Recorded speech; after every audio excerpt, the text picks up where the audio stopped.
세금이죠. 세금인데 가장 중요한 게 이제 자금 출처예요. 혹시 그 앞에 영상에서 우리 말씀드렸던 소득 지출 분석 시스템 기억하십니까? 내가 코인으로 만약에 돈을 많이 벌었어요. 지금은 이제 신고가 좀 들어가죠. 세금은 안 낸다 하더라도. 자, 그러면 내가 신고된 금액으로 내가 뭔가 소득이 잡혀요. 이걸 내가 증빙을 할 수 있어요. 그 돈을 가지고 내가 부동산 고가주택 규제적 사는 거 아무 문제 없어요. 제가 얼마 전에 어떤 다른 언론 기사를 보니까 19살인가? 굉장히 어린 나이부터 단돈 170만 원 가지고 시작을 했는데 그분이 반포에는 원베일리를 취득을 하고 세를 주셨더라고요. 그리고 본인은 트리마지에서 전세를 살더라고요. 근데 저는 거기서 너무 이분이 잘했다고 생각을 한 게 뭐냐면 저는 그분하고 일면식도 없습니다. 두 가지가 있는데 본인이 갖고 있었던 그 투자 수익 사실 코인이나 주식은 좀 변동성이 상대적으로 크잖아요. 근데 그거를 100%는 아니겠지만 상대적으로 안전한 강남 아파트에다가 옮겨놨다. 그건 너무 잘했다고 생각을 하고요. 두 번째는 뭐냐면 그분이 인터뷰하는데 그 말을 하더라고요. 자기가 왜 자기는 트리마지에 전세로 또 사냐면 반포는 보니까 가족 단위가 많다는 거예요. 근데 자기 지금 혼자거든. 그러니까 내가 반포 지금 당장 안 살아도 될 것 같다는 거죠.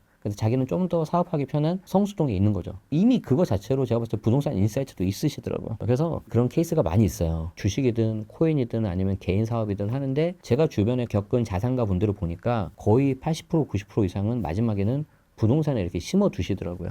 그래서 그걸 두 개를 밸런스를 잘 맞추시면 좋겠고 부동산을 취득하는 과정에서는 꼭 검증된 자금, 내가 소득 신고된 자금 이걸로 하시기 바랍니다. 내가 돈이 아무리 많이 있어도 이걸 제대로 신고를 안 했잖아요. 예를 들어서 내가 억대 연봉자예요. 그럼 나는 월급에서 계속 신고가 됐겠죠.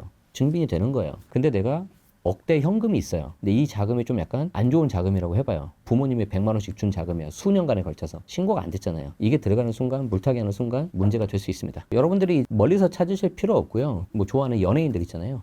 연예인 분들 보면은 꼭 뭔가 이렇게 빌딩 아니면 건물 재테크 이런 게 나와요. 물론 저도 이제 가끔 보면 좀 현실감이 없는 경우도 있고 약간 부럽기도 하고 샘도 나고 그러는데 우리가 이제 배울 수 있는 건 배우자는 거죠. 그분들이 법인으로 하는 이유가 뭐냐면은 일단 본인 개인 이름하고 법인을 좀 분리하려고 하는 거예요. 명의 자체를 분리하려고 하고 그리고 가장 큰 이유가 절세인데 기본적으로 내가 건물을 50억짜리 사는데 100억이 됐어요. 그럼 양도차익이 50억이잖아요. 그럼 이 경우에 개인으로 하면 양도세가 한 절반 가까이 나옵니다. 근데 법인으로 하면은 끽해봤자 한 19% 정도밖에 안 나와요. 이미 그 자체에서 벌써 차이가 많이 나고 있고 법인이라는 건 뭐예요? 내가 주식회사 하면은 해당 주주 지분을 가지고 있는 거잖아요. 그래서 어디서 또 많이 활용하냐면 가족법인을 만들어 버려요. 그래서 가족법인을 만들어서 처음에 1억으로 작게 시작한 법인인데 자녀가 10% 부부가 90%란 말이에요. 그런데 이게 100억이 되잖아요. 1천만 원짜리가 나중에 10% 되면 10억으로 가버려요. 그래서 이렇게 자연스럽게 증여나 상속적으로 가게 되고 물론 나중에 좀 세금을 내겠지만 부부가 가지고 있는 지분을 자녀한테 넘기면 세금 좀 내고 하면은 100% 그 자녀가 해당 법인을 컨트롤하게 되면은 그 법인 안에 있는 건물도 다 컨트롤 가능하게 되는 거죠. 할 수 있는 방법은 많이 있다.